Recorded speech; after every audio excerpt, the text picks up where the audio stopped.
Segundo a assessoria de imprensa de Renan Calheiros, quer dizer, segundo a colunista Mônica Bergamo, da Folha de São Paulo, o relator da CPI deve sugerir o indiciamento de Bolsonaro por charlatanismo e curandeirismo. Ainda segundo a colunista, o senador teria afirmado que o depoimento do empresário responsável pela fabricação da ivermectina deixou claro os crimes que foram cometidos. Deve ser muito dura a vida de um relator de uma CPI circense que tentou de tudo para encontrar algum leve indício de corrupção e, por não ter encontrado absolutamente nada, precisa puxar essa da cartola. Haja criatividade e desespero, claro. Vejamos o que diz o artigo do Código Penal sobre esse assunto. É o artigo 283. Inculcar ou anunciar cura por meio secreto ou infalível.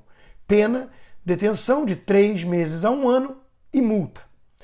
Quando foi que Bolsonaro anunciou alguma cura secreta ou infalível? Essa parte eu perdi. Mas eis o que eu sei, que no mundo todo, inúmeros médicos e cientistas consideraram e consideram certos tratamentos imediatos como um caminho potencial para mitigar os riscos da Covid. Até mesmo em Oxford, o remédio foi testado. O charlatão Bolsonaro deve ser dos mais poderosos e influentes do mundo para conseguir influenciar até mesmo pesquisas na respeitada Universidade Britânica. Até mesmo a OMS, que virou um puxadinho do regime chinês, e eu passei a chamar por isso de Orquestra Mundial do Socialismo, admitiu a possibilidade de eficácia do remédio de piolho no tratamento da Covid. Ou seja, Renan Calheiros quer imputar o crime de charlatanismo no presidente por ter apostado em remédios que o mundo todo estava ou está considerando como uma promessa e que milhares de médicos na linha de frente de batalha contra a pandemia ainda atestam sua eficácia, o que muitas vezes só é comprovado pelos pesquisadores da ciência em seguida. Não faltaram assessores de imprensa do gabinete paralelo do lulismo que comanda a CPI circense, apontando também para o crescimento expressivo do lucro do fabricante do remédio, como se isso, por si só, indicasse algum crime, algum esquema. A apresentadora da CNN, que lamenta quando tem que dar boa notícia na economia ou comete ato falho que revela um certo desejo secreto de pôr fim à vida do presidente, foi exatamente nessa linha. Mas, se essa lógica serve para o tratamento imediato, por que não serviria para os fabricantes de vacina? As Big Pharma são uma das indústrias mais ricas e poderosas do mundo e não produzem vacinas a toque de caixa por altruísmo. É um espanto como a mídia trata as Big Pharma como empresas abnegadas, sem falar do embaixador chinês que diz que o seu regime ofereceu ao mundo milhões de doses de vacina, ignorando que elas foram vendidas. E no Brasil, contam com um certo governador tucano agindo basicamente como seu lobista. Vacina é um enorme mercado. Não há, a princípio, nada errado nisso. Graças ao capitalismo e ao lucro, tivemos tantos avanços medicinais. Só não podemos fechar os olhos para eventuais conflitos de interesse. Tampouco adotar um duplo padrão aqui. A Pfizer, por exemplo, espera ter mais de 30 bilhões de dólares de receita esse ano só com vacina. Agora vamos voltar ao charlatanismo. O que se exige desses remédios, usados em tratamentos imediatos na Covid, é o tal teste duplo cego randomizado padrão ouro, ou seja, o ápice da prova científica. Só tem um detalhe: algo como 90% dos remédios que usamos em diversos tratamentos não possuem esse grau de confiança. Curiosamente, ele só é exigido para cloroquina ou ivermectina, e isso em meio a uma pandemia.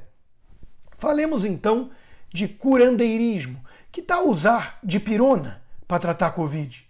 Alguém pode apresentar o teste de ouro padrão aí para o medicamento? Nesse caso, não, né? Foi o que pensei. E olha, a coisa piora, já que a dipirona tem lá a sua utilidade indicada em outras doenças, apesar de ter sido proibida em países como Estados Unidos e Suécia, entre outros, que preferem o paracetamol. Mas que tal isso aqui? Florais, homeopatia, reiki e para tratar Covid ainda por cima. A homeopatia, aliás, nunca passou por qualquer teste duplo cego, e o motivo é evidente. Seus criadores teriam de receber o Nobel da Química e da Física simultaneamente. O princípio de energização e o grau de diluição das substâncias não permitem qualquer explicação científica para a cura, sendo, portanto, considerada um placebo pelos médicos de verdade. Bolinha de açúcar, em português claro. Por que os que demonizam a ivermectina não falam nada sobre a homeopatia, hein? Mas nada disso importa, pois Renan Calheiros e sua trupe não se preocupam com a ciência, tampouco com as vidas perdidas. O senador lulista só pensa naquilo, eleição. Seu intuito é desgastar Bolsonaro, tentar colar nele a pecha de irresponsável, negacionista. Para o senador recordista de inquéritos de corrupção, tudo que importa é recolocar o corrupto do Lula no poder, e a gente sabe o motivo. Não é humanitário. Vai encontrar apoio no iluministro, o ungido que deseja empurrar a história em direção ao progresso, já que ele viu a luz da ciência e sabe onde devemos chegar.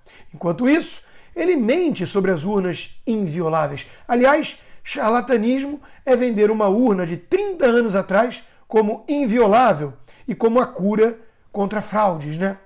Fora isso, Barroso debate política com o imitador de focas e chama de transcendente alguém como João de Deus. Eu amo todos vocês. O que eu posso dizer é que há alguma coisa totalmente transcendente nesse poder que ele tem de exalar o bem, de curar pessoas e de extrair o que há de melhor nas pessoas. Esse sim, aliás, um tremendo picareta, né, embusteiro, que poderia ser enquadrado no crime de curanderismo, mas esse é coisa pequena, porque o estupro é mais grave, né?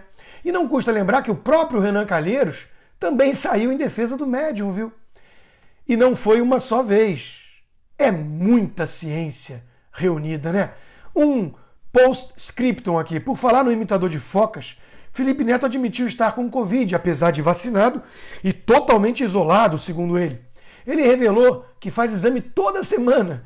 Uma dúvida: por que alguém que está totalmente isolado na sua casa e não acredita em qualquer tratamento possível, só na vacina, faria teste de Covid toda santa semana? Que diferença faz estar ou não com a Covid, ficar sabendo ou não, se vai seguir isolado e sem tratamento, ou seja, na mesma situação de antes? Ciência!